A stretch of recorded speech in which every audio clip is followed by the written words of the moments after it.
إن الحمد لله نحمده ونستعينه ونستغفره ونعوذ بالله من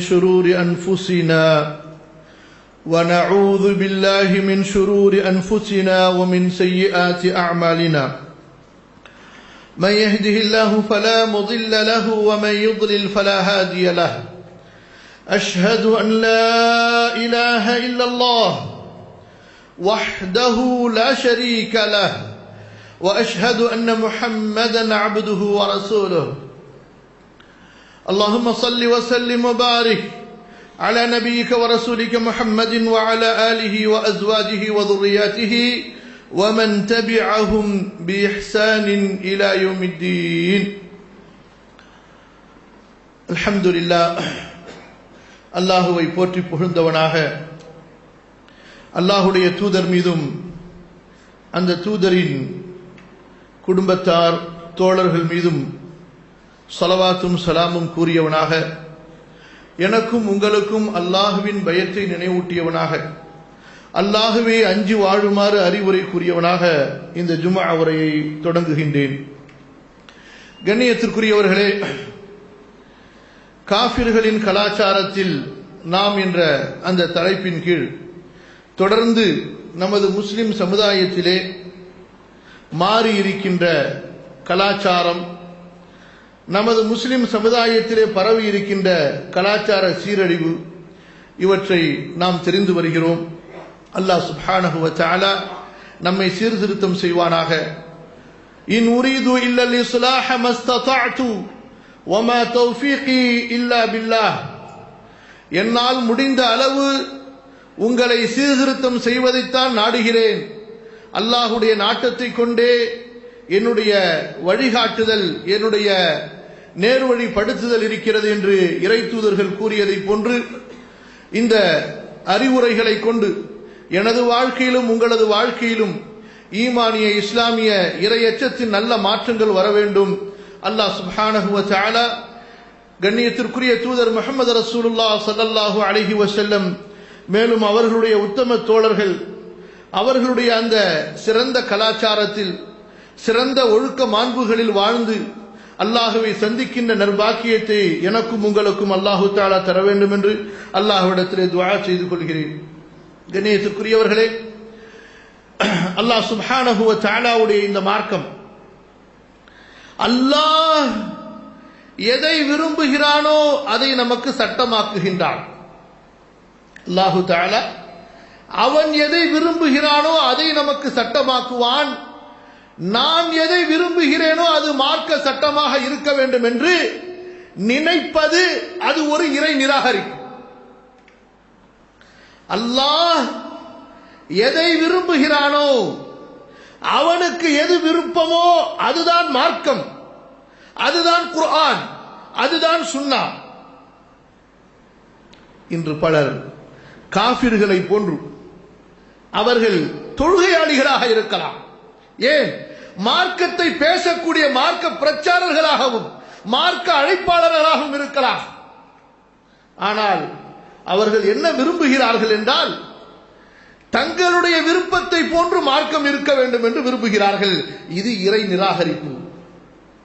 காஃபிர்கள் ரசூலுல்லாஹ்விடத்திலே வந்து சொன்னார்கள், முஹம்மதே ஸல்லல்லாஹு அலைஹி வஸல்லம், உங்களது மார்க்கத்தை நாங்கள் ஏற்றுக்கொள்ள தயார்.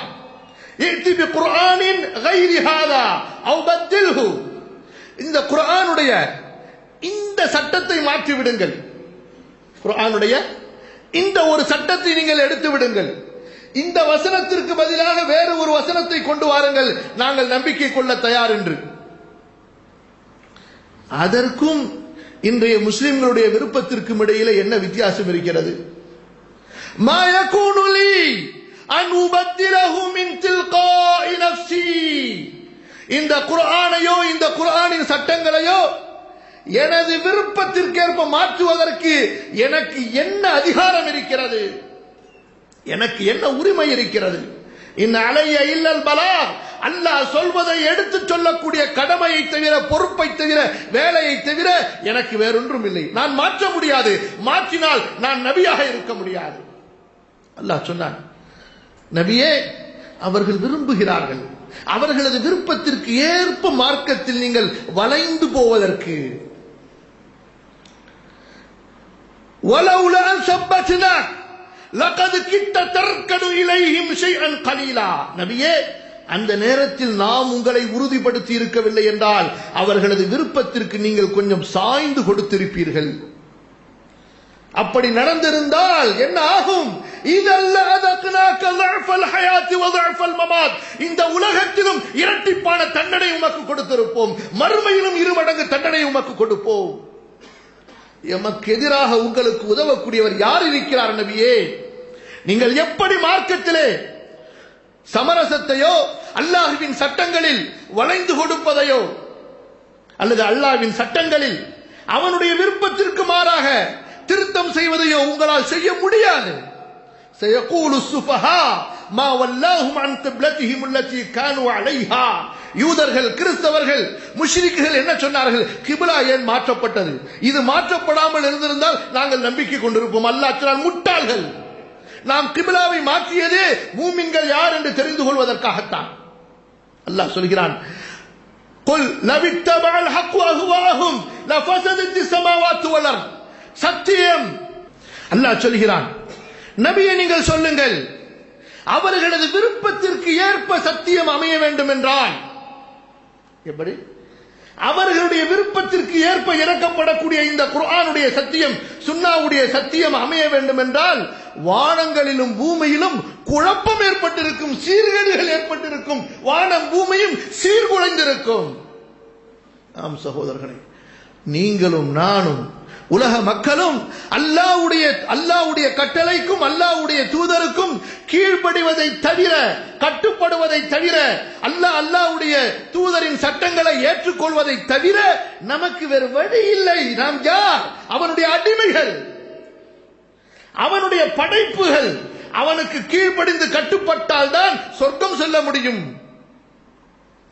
அந்த ஒரு தொடரிலே நாம் பார்க்கும் பொழுது இன்றைய சமுதாயம் காஃபிர்களின் கலாச்சாரத்தால், யூதர்களின் கலாச்சாரத்தால் சீரழிந்திருக்கின்ற சமூக விஷயங்களை பற்றி நாம் பார்க்கும் பொழுது, சென்ற ஜும்ஆவிலே திருமணத்தை பற்றி கொஞ்சம் சொன்னோம்.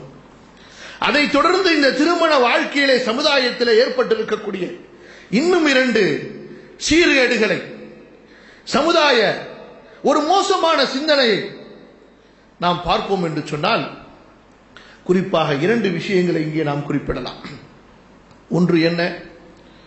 இன்றைய சூழ்நிலையில் பொருளாதாரத்தை பயந்து, நகர வாழ்க்கையின் நெருக்கடியை பயந்து, சமூக சூழல் என்று இவர்கள் ஏற்படுத்தி வைத்திருக்கக்கூடிய மாயையை பயந்து, சமூக சூழல் என்று இவர்கள் ஏற்படுத்தி வைத்திருக்கக்கூடிய மாயையை பயந்து, இவர்களாக ஏற்படுத்திக் கொண்ட பொருளாதாரத்தை பயந்து, இவர்களுடைய ஆசைக்கு ஏற்ப வசதியான ஆடம்பரமான வாழ்க்கைத்தான் சமுதாயத்தில் இன்று தேவை என்று ஏற்படுத்திக் கொண்ட அந்த காபிர்களின் கலாச்சாரத்திற்கு ஏற்ப முஸ்லிம்களிடமும் மாறி இருக்கின்ற சிந்தனை. ஒன்று, குழந்தையை அளவாக பெற்றுக்கொள்வோம், குழந்தையை அளவாக பெற்றுக்கொள்வோம். காபிர்களுடைய பேச்சை முஸ்லிம்கள் பிரதிபலிக்கிறார்கள். அதிகம் பெற்றால் அல்லல் என்று, சிறு குடும்பம் சீரான வாழ்க்கை என்று காபிர்களுடைய பிரச்சாரத்தை இன்று முஸ்லிம்கள் பிரதிபலித்து தங்களுடைய குடும்பங்களுக்கு கட்டுப்பாடு போட்டுக் கொள்கிறார்கள். சிலர் 1 போதும், சிலர் 2 போதும். அதுவும் யாருக்கு ஒரு ஆண் ஒரு பிள்ளை என்று பிறந்து விட்டதோ முடிந்தது கதை. அதோடு அந்த பெண்ணுக்கு அவ்வளவுதான். அந்த பெண், அவருடைய இந்த கற்பப்பை அறுக்கப்பட்டு விடும். அடுத்து அவள் குழந்தை பிறக்க முடியாது. இந்த ஒரு கலாச்சாரத்தை கொஞ்சம் நினைத்து பாருங்கள். என்ன சொல்கிறார்கள்? அதிகமாக பெற்றால் வசதியாக வாழ முடியாது, பணக்காரர்களாக வாழ முடியாது, படிக்க வைக்க முடியாது. இப்படி பேசிய ஒருவரிடத்தில் கேட்டேன், நீங்கள் எத்தனை பேர்? நாங்கள் 7 பேர். உங்களுக்கு எத்தனை பேர்? 2 பேர். நீங்கள் எத்தனை பேர்? நீங்கள் எத்தனை பேர் என்றால் என்ன அர்த்தம்? உங்களோடு பிறந்தவர்கள் எத்தனை பேர்? 7 பேர். உங்களுக்கு எத்தனை பேர்? 2 பேர். நீங்கள் 7 பேரும் என்ன செய்கிறீர்கள்? பிச்சை எடுக்கிறீர்களா? உங்களுடைய தந்தை உங்கள் 7 பேர்களை 7 மக்களை ஆண் பெண் என்று பெற்றெடுத்த போது அவர் வறியவராக இருந்தாரா? சிரமத்தோடு சம்பாதித்தாரா? 7 பிள்ளைகளை பெற்றாரே. அல்லாஹ் ரப்புல் ஆலமீன் அவருக்கு எப்படிப்பட்ட வசதியை கொடுத்தான்? உங்கள் ஒவ்வொருவருக்கும் எப்படிப்பட்ட சொத்தை செல்வத்தை சேர்த்து கொடுத்தார்? இன்று இப்பொழுது தந்தையின் அந்த செல்வத்தால் நீங்கள் எல்லாம் செல்வந்தர்களாக சமுதாயத்தில் இருக்கின்றீர்களா அல்லது பிச்சை எடுக்கக்கூடிய பிச்சைக்காரர்களாக இருக்கின்றீர்களா? உங்களுடைய தந்தை, உங்களது தந்தை உங்களை 7 பிள்ளைகளை பெற்ற போது, உங்களது தந்தை 7 பிள்ளைகளை பெற்ற போது செல்வம் இல்லாமல் இருந்தார். அல்லாஹ் செல்வத்தை கொடுத்து அவருக்கு வசதியை கொடுத்தார். உங்களுடைய தந்தை 7 பிள்ளைகளை பெற்ற போது அவரிடத்தில் இருந்த செல்வத்தை விட இன்று உங்களில் ஒருவருக்கு, எப்படி அந்த 7 பேரில் ஒவ்வொருவருக்கும் செல்வம் இருக்கிறது, ஆனால் 2க்கு மேல் பெற்றுக்கொண்டால் வறுமை என்று சொல்கிறீர்களே, என்ன முட்டாட்டம், என்ன மடத்தனம் இது! 7 குழந்தையை பெற்ற உங்களது தந்தை உங்களை செல்வந்தர்களாக ஆக்கினார், படிக்க வைத்தார், வசதியை கொடுத்தார், உங்கள் அனைவருக்கும் வீடை ஏற்படுத்தி கொடுத்தார், திருமணம் முடித்து வைத்தார். ஆனால் நீங்கள் உங்கள் தந்தையை விட வசதியாக இருந்து கொண்டு 2ஐ பெற்றால் போதும், அதற்கு மேல் பெற்றால் வறுமையை வந்துவிடும் என்று நினைக்கிறீர்கள் என்று சொன்னால், உங்களது தந்தை எந்த ரப்பை நம்பிக்கை கொண்டார்? நீங்கள் எந்த ரப்பை நம்பிக்கை கொள்கிறீர்கள்? உங்களது தந்தை எந்த ரப்புக்கு சுஜூது செய்து துவா கேட்டார்? நீங்கள் எந்த ரப்புக்கு சுஜூது செய்து துவா கேட்கிறீர்கள்? உங்களது ரப்பு பலவீனமாகி விட்டாரா? யோசித்து பாருங்கள் சகோதரர்களே. இறை நிராகரிப்பின் வெளிப்பாடு இது. சாதாரணமாக எடுத்துக் கொள்ளாதீர்கள். ஏதோ விரும்பினா பிள்ளை பத்துக்கலாம், விரும்பாட்டி நம்ம தடுத்துக்கலாம் என்று நினைப்பதற்கு உங்களது விருப்பத்திற்கேற்ப கொடுக்கப்பட்ட உரிமை அல்ல. ஆண் பெண் குழந்தைகள் பெற்றுக் கொள்ள வேண்டும். தனக்கு தன்னுடைய உடலில் வலிமை இருக்கின்றவரை, ஆணாக இருந்தாலும் சரி பெண்ணாக இருந்தாலும் சரி, குழந்தை பெறுவதை நிறுத்தக்கூடாது. இது அல்லாஹ்வுடைய படைப்பின் நோக்கம் சகோதரர்கள். சொல்றது ரொம்ப பேருக்கு எரிச்சலா இருக்கலாம், ரொம்ப பேருக்கு வித்தியாசமா இருக்கலாம். ஏனென்று சொன்னால், காபிர்களின் கலாச்சாரத்தில் வாழ்ந்து கொண்டிருக்கக்கூடிய நமக்கு எல்லாம் ஒரு லிமிட் வைத்திருக்கிறோம். எப்படி? கல்யாணமா அது 20 வயசுக்கு மேலதான் கட்டணும். கல்யாணமா படிச்சு நல்லா சம்பாதிச்சு டெண்டர் ஊர் சுத்தக்கூடியவர்களுக்கெல்லாம் 1000 பேர் 2000 பேரை கூப்பிட்டு தன்னுடைய பந்தாவை காட்டுறதுக்கு விருந்து போடக்கூடிய அளவுக்கு திமிருள்ள பணம் இருக்க வேண்டும். அப்போதுதான் கல்யாணம். அடுத்து பிறகு குழந்தை. குழந்தை எல்லாம் என்றால் எப்படி? அந்த 30ல இருந்து 35 வயசுக்குள்ளார குழந்தை பெற்று முடிச்சிடணும். அதுக்கப்புறம் குழந்தை பெற்ற அசிங்கமா. இப்படி இன்று என்ன கேட்கிறார்கள்? நான் என் குழந்தையோடு சென்றால், இது யார் குழந்தை, உங்க பேத்தியான்னு சொல்லிட்டு, அட முட்டாளே, இது யார் என்று கேள். என் பேத்தியா என்று கேட்பதற்கு உனக்கு என்ன அதிகாரம் இருக்கிறது?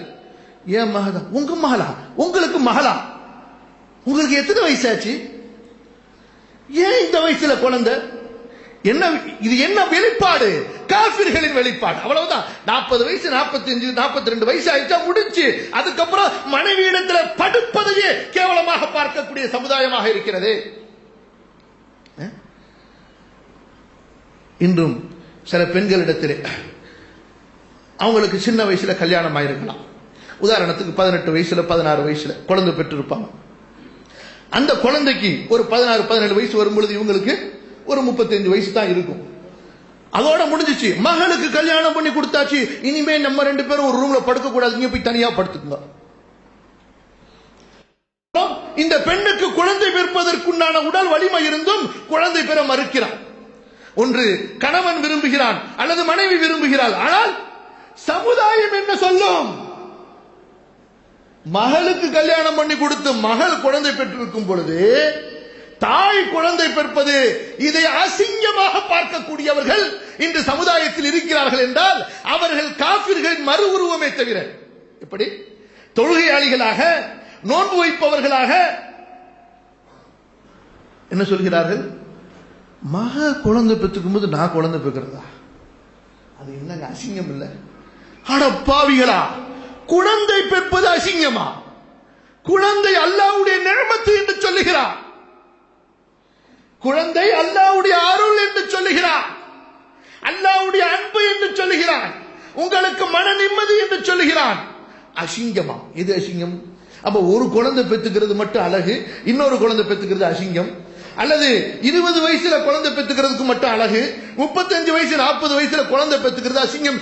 யார் உங்களுக்கு இந்த வரையறையை கொடுத்தது? உங்களது புத்தியிலே இதை யார் ஏற்படுத்தியது? உங்களது புத்தியில் யார் இதை புகுத்தியது? 2 குழந்தை போதும், ஏன் படிக்க வைக்க முடியாது? 2 குழந்தை போதும், ஏன் வீட்டில் இடம் இல்லை? உங்களது தந்தை உங்களை 7 பிள்ளைகளை பெற்றெடுத்த போது இருந்ததை விட விசாலமான வீட்டில் நீங்கள் இருக்கிறீர்கள், இல்லையா? இல்லையா?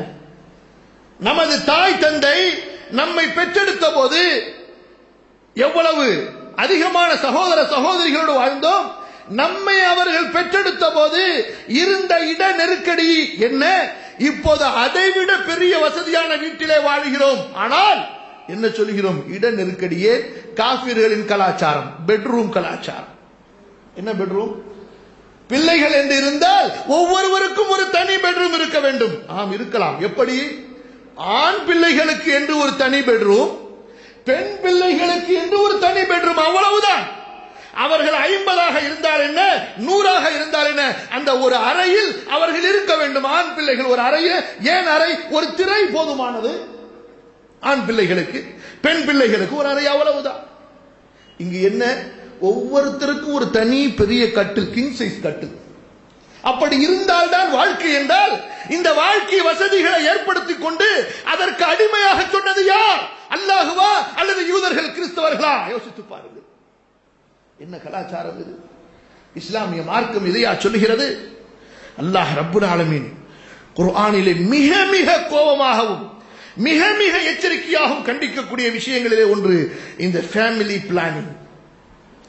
மனைவிக்கு உடல் பலவீனம் ஏற்பட்டு இனி அவள் கருத்தரித்தால் உயிர் போய்விடும் என்று திறமையான உறுதியான மருத்துவ வல்லுநர்கள் குறைந்தது 3 பேர் முடிவு செய்தாலே தவிர குழந்தை பெறுவதை தள்ளி போடுவதற்கு இஸ்லாமிய மார்க்கத்தில் அனுமதியே கிடையாது. வயது எதுவாக இருந்தாலும் சரி, வயது வரம்பில்லை சகோதரர்களே. உங்களுக்கு வயது வரம்பை நிர்ணயித்தது யார்? அப்போ ஒன்று செய்வோம் எல்லாருக்கும், அதுக்கு மேல அந்த வயசுக்கு மேல போயிட்டா பெண்களுக்கும் கருத்தடை செய்கிறார்கள் அல்லவா, ஆண்களுக்கும் கருத்தடை செய்து விட வேண்டியதுதான். ஏன்? உணர்வே வரக்கூடிய அளவிற்கு ஏதாவது மாத்திரையை கொடுத்து ஆசையை அழிச்சிட வேண்டியதுதான். ஏன் அல்லாஹ் படைத்தான் ஆசையை? உங்களுடைய சட்டம் என்ன? இதற்கு மேல் ஏன் குழந்தை என்றால், அப்ப ஏன் அந்த வலிமை உங்களிடத்தில் இருக்கிறது? அந்த ஆற்றலை அல்லாஹ் ஏன் உங்களுக்கு கொடுத்தான்? வீணாக்குவதற்கா? அல்லாஹ் ரப்புல் ஆலமீன் சொல்லக்கூடிய வசனம் எவ்வளவு பயங்கரமான எச்சரிக்கை பாருங்கள். நமக்கு அல்லாஹ் சொல்கிறான், சூரா பனி இஸ்ராயில் 31வது வசனம், வலா தக்துலு அவுலாதக்கும் ஹஷ்யத இம்லாக், வறுமையை பயந்து உங்களது குழந்தைகளை கொல்லாதீர்கள். எனது பிள்ளைகளை படிக்க வைக்க முடியாது என்று பயந்தோ, எனது பிள்ளைகளுக்கு வசதியான வாழ்க்கையை அமைத்து தர முடியாது, சொத்தை சுகத்தை சேர்க்க முடியாது என்று பயந்து ஒரு மனிதன் ஃபேமிலி பிளானிங் செய்வது இது ஒரு இறை நிராகரிப்பு. அல்லாஹ் சொல்கிறான், நஹ்னு நர்சுகுஹும் வ இய்யாக்கும், நாமே அவர்களுக்கும் உணவளிக்கின்றோம், உங்களுக்கும் உணவளிக்கின்றோம். இன்ன கத்லஹும் கான ஹித்அன் கபீரா, அவர்களை கொல்வது மிக பயங்கரமான பாவம். சூரா அல்-அன்ஆம் 140வது வசனம் அல்லாஹ் சொல்கிறான், قد خسر الذين قتلوا اولادهم سفها بغير علم وحرموا ما رزقهم الله افتراء على الله قد ضلوا وما كانوا مهتدين. மடத்தனமாக குழந்தைகளை கொல்பவர்கள், கல்வி இல்லாமல் அல்லாஹ்வுடைய வல்லமையை புரிந்து கொள்ளாமல் மடத்தனமாக குழந்தைகளை யார் கொல்கிறார்களோ அவர்கள் திட்டமாக நஷ்டமடைந்து விட்டார்கள். அவர்கள் எப்படிப்பட்டவர்கள்? அல்லாஹ் அவர்களுக்கு கொடுத்த அந்த செல்வத்தை தடுத்துக் கொண்ட துர்பாக்கியவான்கள். அல்லாஹ் அவர்களுக்கு கொடுத்த அந்த நற்பாக்கியத்தை அவர்கள் தங்களுக்கு தடுத்துக் கொண்ட துர்பாக்கியவான்கள். நஹ்னு நர்சுகுஹும், இஃப்திராஅன் அலல்லாஹ், அல்லாஹ்வின் மீது பொய் சொல்லுகிறார்கள் இந்த பாவிகள். யார் ஃபேமிலி பிளானிங் செய்கிறார்களோ அவர்கள் என்ன சொல்கிறார்கள்? அல்லாஹ்வின் மீது பொய் சொல்லுகிறார்கள். நான் எப்படி உணவளிப்பேன், எப்படி இந்த குழந்தைகளுக்கு உணவு கிடைக்கும் என்று. எவ்வளவு மடத்தனமான நம்பிக்கை பாருங்கள். உணவளிப்பவன் யார்? ரப்பு யார்? பரிபாலிப்பவன் யார்? அல்லாஹ் பரிபாலிக்கின்றான். நம்முடைய மூதாதைகள் பல குழந்தைகளை பெற்றெடுத்த போது அவர்களிடத்தில் இருந்த வாழ்வாதாரத்தை விட, அவர்களிடத்தில் இருந்த வாழ்க்கை வசதியை விட இன்று நம்மில் ஒருவரிடம் இருக்கிறது. ஆனால் சொல்கிறார் ஒரு குழந்தை போதும் என்று, ஆனால் சொல்கிறார் 2 குழந்தை போதும் என்று. என்ன சொல்கிறார்? அதற்கு காரணம் வறுமை. செல்வம் போதாது, ஒரு குழந்தையை பெற்று நாம் வளர்த்தால் போதும். இதுதான் சகோதரர்களே கலாச்சார சீரழிவு. காபிர்களின் கலாச்சாரத்திலே இன்று முஸ்லிம்களாக வாழ்ந்து கொண்டிருக்கிறார்கள். அல்லாஹ் சொல்கிறான், இவர்கள் வழிகெட்டவர்கள், கத் வல்லு, வழிகெட்டு விட்டார்கள், வமா கானு முஹ்ததீன், இவர்களுக்கு நேர்வழியே கிடையாது. இனி தொழுது என்ன பயன்? இவர்களுடைய நம்பிக்கை கெட்டதற்கு பிறகு, அல்லாஹ் இவர்களை வழிகேடர்கள் என்று சொன்னதற்கு பிறகு, நேர்வழியிலிருந்து தவறியவர்கள் என்று சொன்னதற்கு பிறகு, இனி இவர்களுடைய தொழுகை இவர்களுக்கு என்ன பலனை கொடுக்கும்? இதே சூரா அல்-அன்ஆமுடைய 137வது வசனத்திலே அல்லாஹ் சொல்கிறான் குழந்தைகளை கொல்வதை பற்றி. இது இரண்டையும் எடுத்துக்கொள்ளும். பிறந்த குழந்தையை வறுமையை பயந்து கொள்வதானாலும் சரி, அல்லது குழந்தை பிறப்பதற்கு முன்பே வறுமையை பயந்து, நெருக்கடியை பயந்து, பொருளாதாரத்தை பயந்து, வசதியான வாழ்க்கை வேண்டும், தரமான வாழ்க்கை வேண்டும், எல்லோருக்கும் ஸ்டாண்டர்ட் லைஃப் என்ற பெயரில் குழந்தை பெறுவதை தள்ளி போடுவது அல்லது குழந்தையை பெறுவதை நிறுத்திக் கொள்வது, இவை அனைத்தையும் இது எடுத்துக்கொள்ளும். அல்லாஹ் சொல்கிறான், وَكَذَلِكَ زَيَّنَ لِكَثِيرٍ مِنَ الْمُشْرِكِينَ قَتْلَ أَوْلَادِهِمْ شُرَكَاؤُهُمْ لِيُرْدُوهُمْ وَلِيَلْبِسُوا عَلَيْهِمْ دِينَهُمْ. அல்லாஹ் சொல்கிறான், இணை வைப்பவர்களுக்கு அவர்களுடைய ஷைத்தான்கள் அலங்கரித்து காட்டி இருக்கிறான் குழந்தைகளை கொல்வதை. இணை வைப்பவர்களுக்கு அவர்களுடைய ஷைத்தான்கள் அலங்கரித்து காட்டி இருக்கின்றார்கள். எதை? கத்ல அவுலாதிஹிம், குழந்தைகளை கொல்வதை. அல்லாஹ் சொல்கிறான், வலியல்பிசு அலைஹிம் தீனஹும், அவர்களுக்கு அவர்களுடைய மார்க்கத்தை குழப்புவதற்காக. அல்லாஹ் சொல்கிறான், வலௌ ஷா அல்லாஹு மா ஃபஅலுஹு, அல்லாஹ் நாடி இருந்தால், அல்லாஹ்வின் விதியின்படி, மா ஃபஅலுஹு, இவர்களால் இப்படி செய்திருக்க முடியாது. எவ்வளவு பெரிய கோபத்தோடு அல்லாஹ் சொல்கிறான். நீ மறுத்தாலும், நீ ஏற்றாலும் மறுத்தாலும் பிறக்கக்கூடிய குழந்தை பிறந்தே ஆகும். உன்னை வலுக்கட்டாயமாக ஆக்கி குழந்தையை பெற வைக்க வேண்டும் என்று அல்லாஹ் விதித்திருந்தால் அது கண்டிப்பாக அல்லாஹ் செய்திருப்பான். உங்களால் அதை தடுத்திருக்க முடியாது. ஆனால் அல்லாஹ் அப்படி விரும்பவில்லை. எப்படி ஈமானோ அப்படி அல்லாஹ் இதை அமைத்து வைத்திருக்கிறான். சொல்லுகின்றான், ஃபதர்ஹும் வமா யஃப்தரூன், நபியே நீங்கள் விட்டுவிடுங்கள், அவர்களுடைய பொய்யோடு அவர்களை விட்டுவிடுங்கள், நாளை மறுமையிலே நீங்கள் அவர்களை சந்திப்பீர்கள். அல்லாஹ்வுடைய தூதர் ஸல்லல்லாஹு அலைஹி வஸல்லம் இந்த குழந்தை பெற்றுக்கொள்வதை பற்றி தங்களது நபி வழிகளிலே எவ்வளவு ஆழமாக அழுத்தமாக நமக்கு சொல்லித் தருகின்றார்கள் பாருங்கள். ஒரு நபித்தோழர் வருகிறார் ரசூலுல்லாஹி ஸல்லல்லாஹு அலைஹி வஸல்லம் இடத்திலே.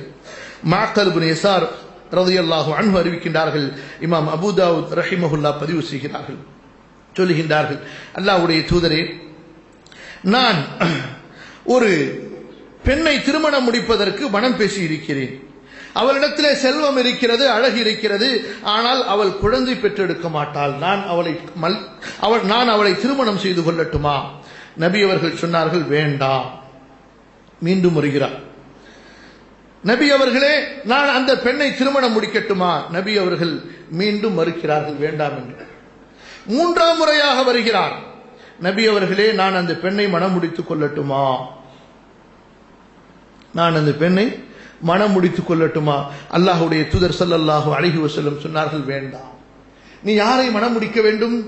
தஸவ்வஜுல் வதூதல் வலூத், உன்னை நேசிக்கக்கூடிய, உனக்கு அதிகமான குழந்தைகளை பெற்றுத் தரக்கூடிய பெண்ணை மனம் முடிப்பாயாக.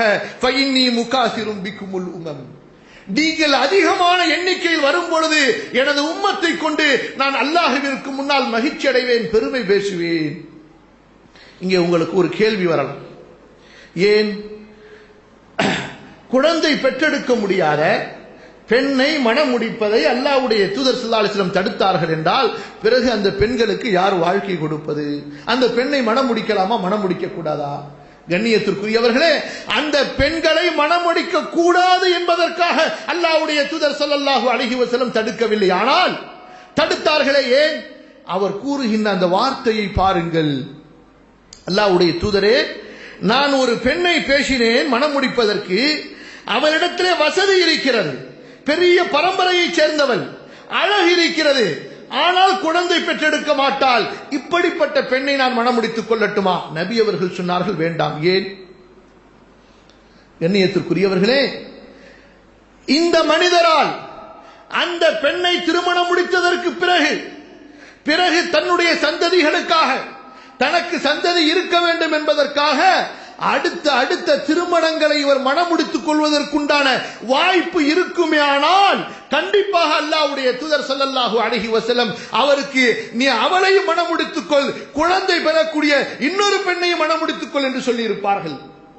ஆனால் நீ ஒரு பெரிய இடத்தில், வசதியான ஒரு குடும்பத்திலே நீ ஒரு திருமணத்தை முடித்து விட்டால், அதுவும் அவளிடத்திலே பரம்பரை இருக்கிறது, வம்சம் இருக்கிறது, அழகு இருக்கிறது என்று சொன்னால், நீ அவளை மனம் முடித்ததற்கு பிறகு அவளிடத்திலே குழந்தை பாக்கியமும் இல்லாமல் அடுத்து நீ ஒரு திருமணம் செய்ய நாடும் பொழுது குழந்தைகளுக்காக அவள் உன்னை தடுத்தால் உன்னால் மீற முடியுமா? அவள் உன்னை தடுத்து விட்டால், ஏன்? அவளிடத்திலே வசதி இருக்கிறது, உன்னிடத்திலே வசதி இல்லை. அவளிடத்திலே செல்வம் இருக்கிறது, உன்னிடத்திலே செல்வம் இல்லை. அவள் வம்சத்தால் பெரியவள், நீனோ சாதாரண ஒரு மனிதன். இப்போது நீ அவளுக்கு அடிமையாகி உனக்கு அல்லாஹ் கொடுக்க இருக்கின்ற சந்ததி பாக்கியத்தை, அந்த பிச்சளங்களை தடுத்துக் கொள்ளக்கூடிய பாவத்திற்கு ஆளாகி விடுவாய். எனவே அவளை முடிக்காது என்று அல்லாஹ்வுடைய தூதர் ஸல்லல்லாஹு அலைஹி வஸல்லம் சொன்னார்கள். இன்று அதுதானே பெரிய ஒரு காரணமாக இருக்கிறது. திருமணம் முடிக்கும் போதே பணக்கார பெண்ணாக, திருமணம் முடிக்கும் போதே பெரிய இடத்து பெண்ணாக முடித்து விட்டதற்கு பிறகு இனி அடுத்து முஸ்லிம்களுக்கு பலதார மனம் என்பதெல்லாம் எட்டாத ஒரு கனியாக, கனவிலே கூட நினைத்து பார்க்க முடியாத ஒன்றாக ஆகிவிடுகிறது. காரணம் என்ன? பணக்கார செல்வமான பெண்களை செல்வத்திற்காக மனம் முடிக்கும் போது ஆண்களின் நிலை அங்கே ஒரு வேலைக்காரர்களாக, பெண்கள் ஆண்களை பார்த்து பயப்பட வேண்டிய ஒரு சூழ்நிலைக்கு பதிலாக ஆண்கள் பெண்களை பார்த்து பயப்படக்கூடிய ஒரு சூழ்நிலை, கேவலமான ஒரு நிலைக்கு தள்ளப்பட்டு விடுகிறார்கள். இதைத்தான் அல்லாஹ்வுடைய தூதர் ஸல்லல்லாஹு அலைஹி வஸல்லம் தடுத்தார்கள். கண்ணியத்திற்குரியவர்களே, இமாம் கஸாலி ரஹிமஹுல்லாஹ் சொல்லுகின்றார்கள், அதிகமாக குழந்தை பெற்றுக் கொள்வதிலே எவ்வளவு பெரிய அருள் இருக்கிறது என்றால் அல்லாஹ் சுப்ஹானஹு வ தஆலா அதை விரும்புகின்றார். ஏன்? கியாம நாள் வரை சந்ததிகள் பெருக வேண்டும் என்பது அல்லாஹ்வுடைய நோக்கம். யா அய்யுஹன் நாஸு தகு ரப்பக்கும் அல்லதி خلقكم من نفس واحدة وخلق منها زوجها وبث منهما رجالا كثيرا ونساء. அதிகமான ஆண்களையும் பெண்களையும் அல்லாஹ் ரப்புல் ஆலமீன் அந்த இருவரின் மூலமாக இந்த உலகத்திலே பரப்பினார். அப்ப அல்லாஹ்வுடைய இந்த நிஅமத்தை பாழாக்காமல் குழந்தைகளை அதிகமாக பெற்றுக்கொள்வது அல்லாஹ்வுடைய நிஅமத்துகளிலே ஒன்று. இது நபிமார்களுடைய சுன்னா, இது அல்லாஹ் வானத்திலிருந்து இறக்கிய இஸ்லாமிய மார்க்கத்தின் கலாச்சாரம். இதற்கு பதிலாக ஃபேமிலி பிளானிங், இன்னும் தரமான வாழ்க்கை வேண்டும் என்பதற்காக குழந்தை செல்வங்களை தடுத்துக் கொள்வது, இது காஃபிர்களுடைய கலாச்சாரம். மேலும் அல்லாஹ்வுடைய தூதர் ஸல்லல்லாஹு அலைஹி வஸல்லம் குழந்தைகளை நேசித்தார்கள். அதிகமாக குழந்தை உள்ளவர்களை அல்லாஹ்வுடைய தூதர் ஸல்லல்லாஹு அலைஹி வஸல்லம் நேசித்தார்கள். அவர்களை நாளை மறுமையிலே தன்னுடைய கண்ணியமாக அல்லாஹ்வுடைய தூதர் ஸல்லல்லாஹு அலைஹி வஸல்லம் நினைத்தார்கள். யாரை? அதிகமாக குழந்தை உள்ளவர்களை. சொன்னார்கள் ரசூலுல்லாஹி ஸல்லல்லாஹு அலைஹி வஸல்லம், என் உம்மத்தே, நாளை மறுமையில் எல்லா நபிமார்களும் அந்த கௌசர் தடாகத்திலே தங்களது உம்மத்தை எதிர்பார்த்துக் கொண்டிருப்பார்கள். நானும் எனது உம்மத்தை எதிர்பார்த்துக் கொண்டிருப்பேன். எல்லா நபிமார்களும் தங்களுடைய உம்மத்தை எதிர்பார்த்துக் கொண்டிருப்பார்கள். நானும் எனது உம்மத்தை எதிர்பார்ப்பேன். நீங்கள் குறைவாக வந்து என்னை கேவலப்படுத்தி விடாதீர்கள். லா தஹ்திரூனி பிகில்லத்திக்கும், நீங்கள் குறைவாக வந்து என்னை கேவலப்படுத்தி விடாதீர்கள். நீங்கள் அல்லாஹ்வுடைய தூதரை சந்தோஷப்படுத்த நினைக்கின்றீர்களா? சிலர் நினைக்கின்றார்கள் மௌலூது ஓதி சந்தோஷப்படுத்தி விடலாம் என்று. நபியின் சிபாரிசே கிடைக்காது. மீலாது விழா செய்து நபியின் சந்தோஷத்தை பெறலாம் என்று அல்லாஹ்வுடைய சாபம் இறங்கும். நபியை நீங்கள் சந்தோஷப்படுத்த வேண்டுமா? ஹலாலான திருமணங்களை செய்யுங்கள், அதிகமான குழந்தைகளை பெற்றுக் கொள்ளுங்கள், முஸ்லிம்களின் எண்ணிக்கைகளை அதிகப்படுத்துங்கள். அல்லாஹ்வும் உங்களை நேசிப்பான், அல்லாஹ்வுடைய தூதரும் உங்களை நேசிப்பார்கள். அடுத்த சகோதரர்களே, வாழ்க்கையிலே பரக்கத் ஏற்படுகிறது. வாழ்க்கையில் பரக்கத் ஏற்படுகிறது. கொஞ்சம் யோசித்து பாருங்கள். இந்த உலகத்தில் இன்று நாம் அனுபவிக்கின்ற அத்தனை செல்வங்களும், அத்தனை வகையான கண்டுபிடிப்புகளும், அத்தனை வகையான கல்விகளும், இவையெல்லாம் அதிகமான குழந்தைகள், அதிகமான மக்கள் தொகை எண்ணிக்கை பெருகியதின் விளைவாக நாம் இந்த முன்னேற்றங்களை அடைந்து கொண்டிருக்கிறோமா? அல்லது மக்கள் தொகை அதிகமான காரணத்தால் நம்முடைய முன்னோர்கள் வாழ்ந்ததை விட நாம் நெருக்கடிக்கு ஆளாகி இருக்கின்றோமா? நெருக்கடி எங்கே இருக்கிறது? கல்விலே இருக்கிறது. எங்கே இருக்கிறது நெருக்கடி? எங்கே இருக்கிறது? கல்விலே இருக்கிறது. அல்லாஹ்வுடைய நிஅமத்திலே இல்லை. அந்த நிஅமத்தை அனுபவிக்கக்கூடிய மனிதனின் உள்ளத்திலே நெருக்கடி இருக்கிறது. அல்லாஹ் தன்னுடைய அருளிலோ தன்னுடைய மார்க்கத்திலோ நெருக்கடியாக்கவில்லை. அழகாக ஒரு வார்த்தையை எங்கே ஒரு இடத்திலே படித்து பார்த்தேன். கொஞ்சம் சிந்தித்து பாருங்கள். அந்த ஒரு வாக்கியத்தில் எழுதப்பட்டிருக்கிறது. சொன்னார்கள், ஒரு தாய் தந்தை 10 பிள்ளைகளை பெற்றெடுத்து வளர்த்தார் ஒரே வீட்டில். இதற்கு முன்பெல்லாம் நாம் எங்கே வாழ்ந்தோம்? அடுக்குமாடிகளிலா, பங்களாக்களிலா, பல அறைகள் கொண்ட வீடுகளிலா? ஒரே ஒரு அறை இருக்கும், ஒரு கிச்சன் இருக்கும். அதில்தான் 10 பிள்ளைகளை பெற்றெடுத்திருப்பார்கள், 15 பிள்ளைகளை பெற்றெடுத்திருப்பார்கள் நம்முடைய பிள்ளைகள். இன்று 3 அறை இருக்கிறது, பத்தவில்லை. 4 அறை இருக்கிறது, பத்தவில்லை. கீழே வீடு மேலே வீடு, பத்தவில்லை. சுத்தி வீடுகள், பத்தவில்லை. எங்கே அதிருப்தி இருக்கிறது? கல்விலே இருக்கிறது. நெருக்கடி எங்கே இருக்கிறது? கல்விலே இருக்கிறது. பலவீனம் எங்கே இருக்கிறது? கல்விலே இருக்கிறது. அவர் சொல்கிறார், 10 பிள்ளைகளை பெற்றெடுத்து வளர்த்தார் ஒரு தாய் தந்தை, ஒரு பெற்றோர் ஒரே வீட்டிலே. அந்த சின்ன வீடு 10 பிள்ளைகளுக்கும் 2 தாய் தந்தை பெற்றோருக்கும் விசாலமாக இருந்தது. ஆனால் இந்த பிள்ளைகளோ 10 பேரும் பெரிதாகி விடுகிறார்கள். இந்த 10 பேரால் ஒரு தாய் தந்தையை பராமரிக்க முடியவில்லை. ஒரு தாய் தந்தை அந்த 10 பிள்ளைகளுக்கு நெருக்கடியாக மாறிவிடுகின்றார். ஒரு தாய் தந்தைக்கு 10 பேர்கள் குழந்தைகள் நெருக்கடியாக ஆகவில்லை. ஆனால் 10 குழந்தைகளுக்கு, 10 பிள்ளைகளுக்கு ஒரு தாய் தந்தை நெருக்கடியாக ஆகிவிடுகின்றார். இன்னும் இங்கே ஒரு கேவலத்தை நான் உங்களுக்கு சொல்லிக் கொள்கிறேன். அல்லாஹ் மன்னிப்பானாக, அல்லாஹ் சமுதாயத்தை பாதுகாப்பானாக. பிள்ளைகள் வளர்கிறார்கள், தந்தை படிக்க வைக்கிறார், அவர்களுக்கு வசதியை தருகிறார், வாழ்க்கையை தருகிறார், வியாபாரத்தை தருகிறார், அவர்களுக்கு சமுதாய அந்தஸ்தை கொடுக்கின்றார். எல்லாம் நடந்து கொண்டிருக்கிறது. இங்கே 2 ஒன்று நடக்கிறது. ஒன்று என்ன? தந்தை மரணித்து விடுகின்றார். தந்தை மரணித்து விடுகின்றார்.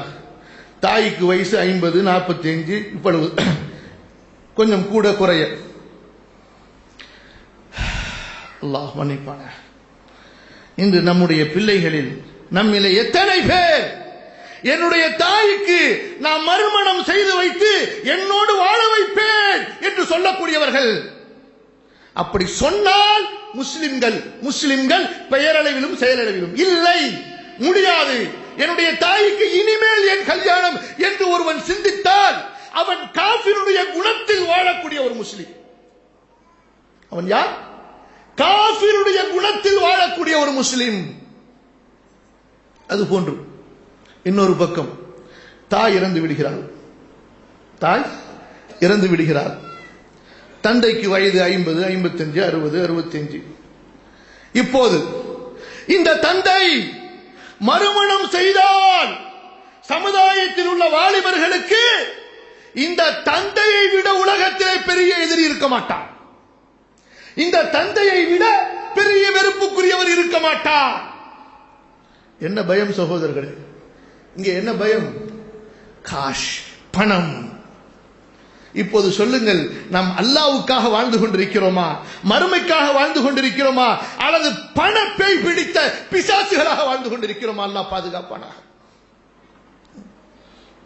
என்ன வாழ்க்கை வாழ்கிறோம்? காபிர்களின் வாழ்க்கையை அல்லாஹ் பாதுகாப்பானாக. இங்க பாருங்கள், திருமணம் என்றால் அதற்கு நாம ஒரு வயது வரம்பை நிர்ணயித்து வைத்திருக்கிறோமே. அல்லாஹ்வுடைய தூதர் ஸல்லல்லாஹு அலைஹி வஸல்லம் அவர்களுடைய திருமணங்களை நீங்கள் எடுத்து பாருங்கள். நமக்கு வழிகாட்டி யார்? யார் வழிகாட்டி? அல்லாஹ்வுடைய தூதர் ஸல்லல்லாஹு அலைஹி வஸல்லம் முதலிலே திருமணம் முடிக்கின்றார்கள். யாரை? அன்னை ஹதீஜா ரலியல்லாஹு அன்ஹா அவர்களை.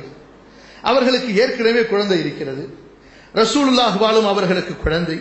மிகப்பெரிய சோதனையிலே இருக்கின்றார்கள். அல்லாஹ்வுடைய தூதர் ஸல்லல்லாஹு அலைஹி வஸல்லம் நபித்துவம் கொடுக்கப்பட்டு விடுகின்றது. மிகப்பெரிய போராட்டத்தில் இருக்கின்றார்கள்.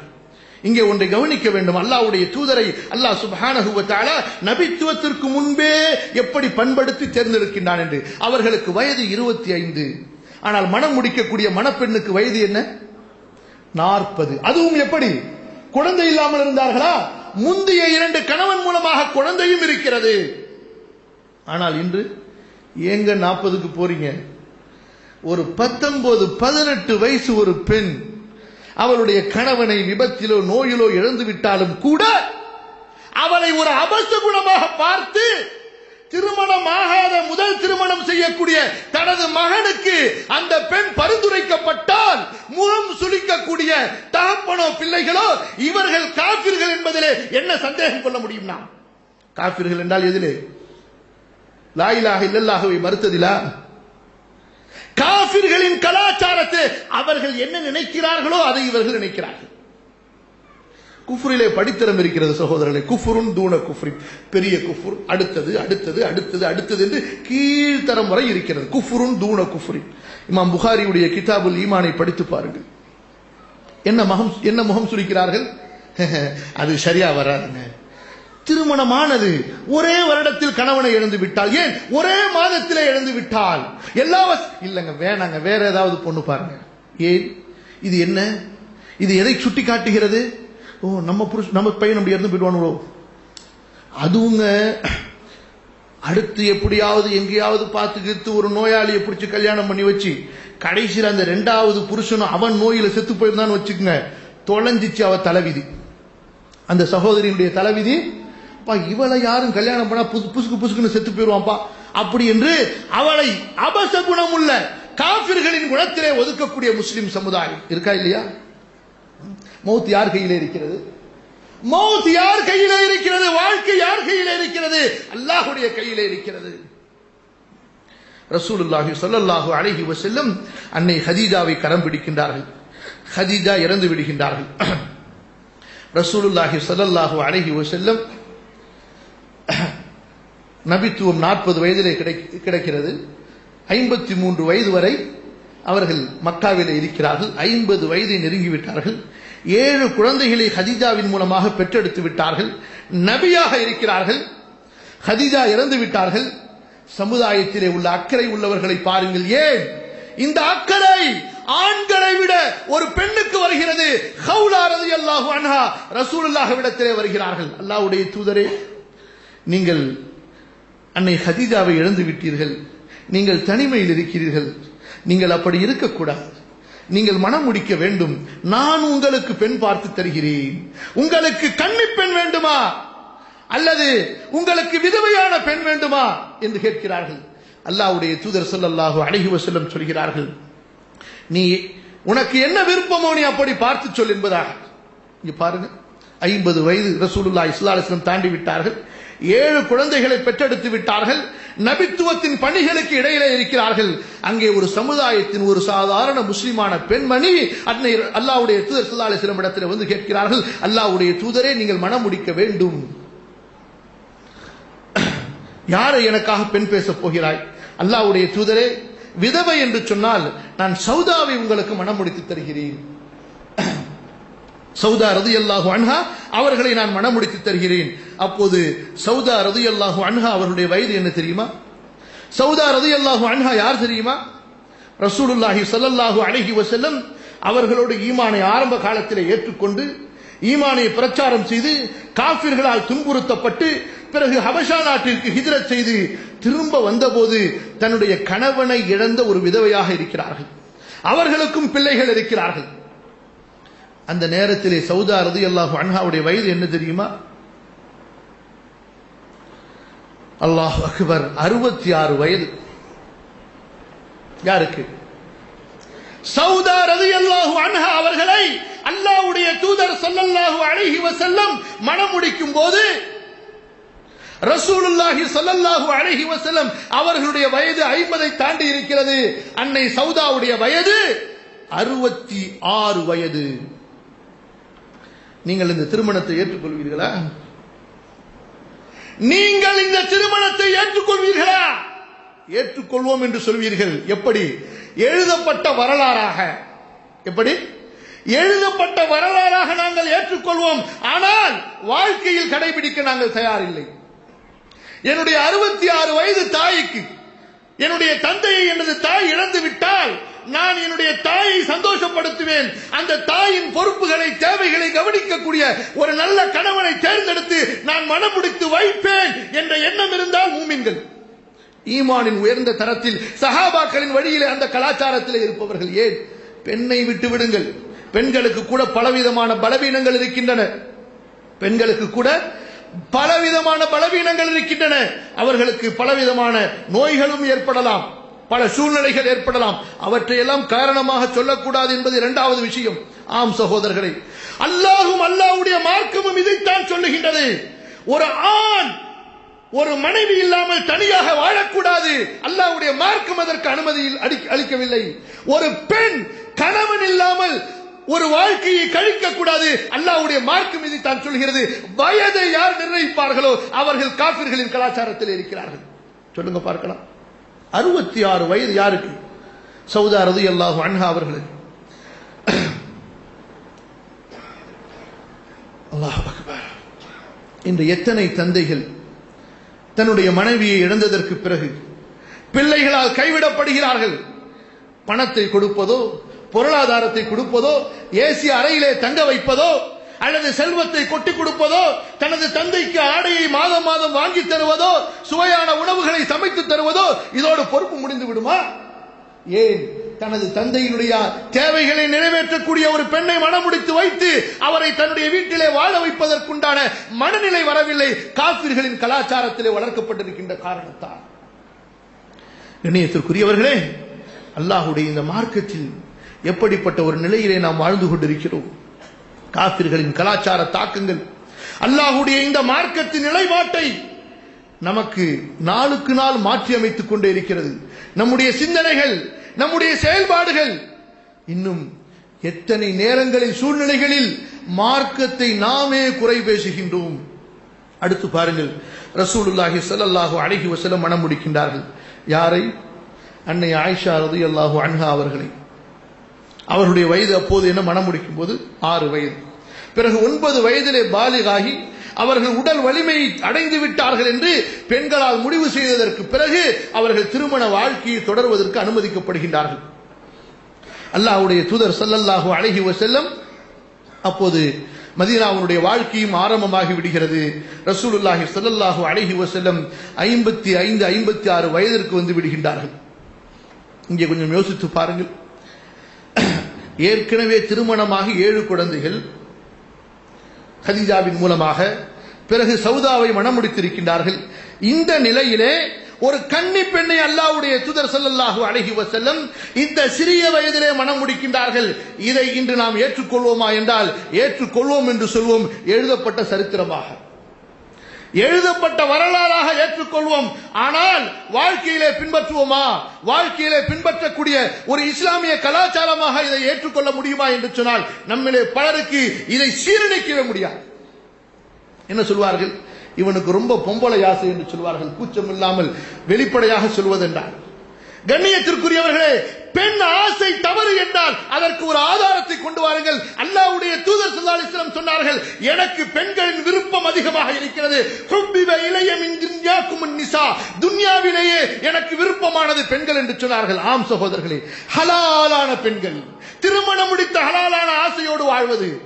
இன்று இப்படி சொல்பவர்கள் அல்லாஹ்வுடைய தூதர் ஸல்லல்லாஹு அலைஹி வஸல்லமுடைய செயலை குறை காணக்கூடியவர்கள், இஸ்லாமிய கலாச்சாரத்தை குறை காணக்கூடியவர்கள். அவர்களுடைய வாழ்க்கையின் மறுபக்கத்தை எடுத்து பாருங்கள். யாராக இருந்தாலும் சரி, மனதால் ஜினா செய்து கொண்டிருப்பார்கள், உள்ளத்தால் ஜினா செய்து கொண்டிருப்பார்கள், பார்க்கக்கூடாத அசிங்கங்களை பார்த்து ஜினா செய்து கொண்டிருப்பார்கள். எப்படி கலாச்சாரம்? எந்த ஆசை ஹராமாக்கப்பட்டது? தவறான ஆசை, ஜினாவின் ஆசை ஹராமாக்கப்பட்டது. ஹலாலான ஆசை அல்லாஹ்வுக்கு விருப்பமானது. ஹலாலான ஆசை அல்லாஹ்வுடைய திருப்தியை தேடித் தரக்கூடியது. அல்லாஹ்வுடைய தூதருடைய மார்க்கத்தின் வழிகாட்டுதலை பாருங்கள் சகோதரர்களே. அல்லாஹ்வுடைய தூதர் ஸல்லல்லாஹு அலைஹி வஸல்லம் சொன்னார்கள், நீங்கள் உங்களுடைய மனைவியோடு சேருவதற்கு அல்லாஹ் உங்களுக்கு நன்மை தருகிறார். என்ன சொன்னார்கள்? நீங்கள் உங்களுடைய மனைவியோடு சேருகின்றீர்கள் அல்லவா, அதிலே அல்லாஹ் உங்களுக்கு நன்மையை தருகிறான் என்று. அப்போது கேட்டார்கள் சஹாபாக்கள், யா ரசூலல்லாஹ், தன்னுடைய இச்சைக்காக மனைவியிடம் சேருகிறோம், இதற்கு நன்மையா? ரசூலுல்லாஹி ஸல்லல்லாஹு அலைஹி வஸல்லம் சொன்னார், ஆம் சகோதரர்களே, நீங்கள் அதை ஹராமிலே வைத்தால் அது தண்டனையா இல்லையா? அப்போது ஹலாலிலே நிறைவேற்றினால் அது ஏன் நன்மையாக ஆகாது? தத்துவத்தை கற்றுக் கொடுத்தார்கள். கொஞ்சம் யோசித்து பாருங்கள். இன்னும் கொஞ்சம் தெரியுமா? நீங்கள் தனிப்பட்ட முறையே 1000 ரக்காத்துகள் தொழுவதை விட, இதை நான் சொல்லவில்லை, நம்முடைய முன்னோர்கள் சொல்லி இருக்கிறதை சொல்கின்றேன். நீங்கள் தனிப்பட்ட முறையில் 1000 நஃபில்களை தொழுவதை விட, பல குர்ஆன்களை ஓதுவதை விட, பல நேரங்களில் உங்களது மனைவியோடு ஹலாலான முறையிலே சேருவது மிகச்சிறந்த ஒன்றாக இருக்கும்.